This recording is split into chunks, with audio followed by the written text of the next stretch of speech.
On parle souvent du réchauffement climatique comme d'une menace future, mais le fait est qu'il y a déjà des conséquences qui sont concrètes et tangibles. Et c'est justement la série dont je voulais te parler aujourd'hui, qui a été produite par le Mediagrist, que j'adore, qui croise justement les thématiques sociales et environnementales, qui ont lancé une série qui s'appelle Vital Signs, donc les signes vitaux en français, qui part explorer quels sont les effets du réchauffement climatique à l'heure actuelle sur notre santé. Et un des premiers articles qu'ils ont sorti s'appelle Rising Heat Failing Kidneys,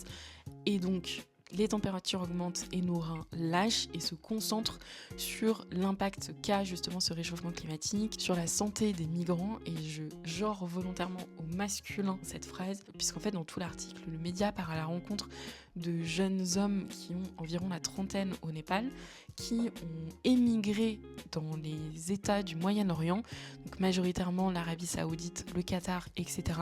où ils vont travailler dans des conditions terribles, avoir parfois leurs papiers qui leur sont retirés, un salaire qui est moins élevé que ce qui avait été donné, des heures qui sont étendues et surtout dans des températures qui sont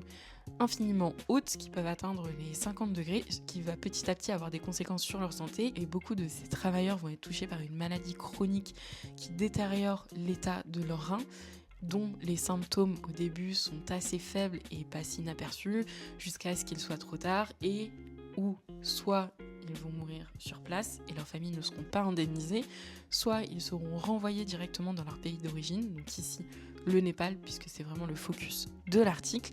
et vont devoir attendre soit une greffe pour pouvoir continuer à vivre normalement, soit faire des dialyses de manière très régulière, donc on parle de 2 à 3 fois par semaine, qui font pour certains dans l'article qu'ils vont passer jusqu'à 12 heures par semaine dans les différentes cliniques où ils peuvent avoir les dialyses, ce qui les empêche de travailler à cause de leur état de santé et les laisse aussi dans des conditions matérielles et économiques très précaires. C'est vraiment ce fossé économique que l'article va explorer et essayer de débunker, puisqu'en fait les pays où vont les travailleurs népalais cités dans l'article sont majoritairement des pays du Moyen-Orient qui sont riches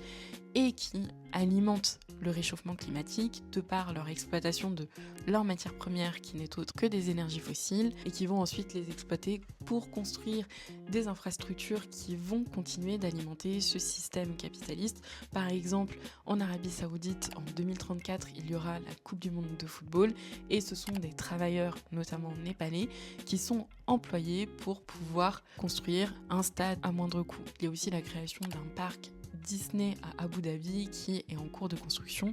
etc. Et je te laisserai aller voir l'article en profondeur parce qu'on y rencontre notamment un travailleur qui souffre de ce syndrome chronique des reins et qui explique comment sa vie a basculé à la fois lorsqu'il est parti au Moyen-Orient, mais aussi comment il vit aujourd'hui, maintenant qu'il est de retour dans son pays et qu'il est sans ressources à cause de cette maladie. C'est vraiment un article de fond qui est difficile à résumer en quelques minutes, mais ça m'a vraiment marqué parce que cette maladie dont on parle encore très peu, puisqu'elle atteint des populations minorisées et peu visible aujourd'hui, est en phase de devenir d'ici 2050 la 5e plus grande cause de décès prématurés, donc c'est vraiment pas quelque chose à prendre à la légère. Et comme tu le verras si tu lis l'article, d'autant plus qu'il existe des solutions si on prend en compte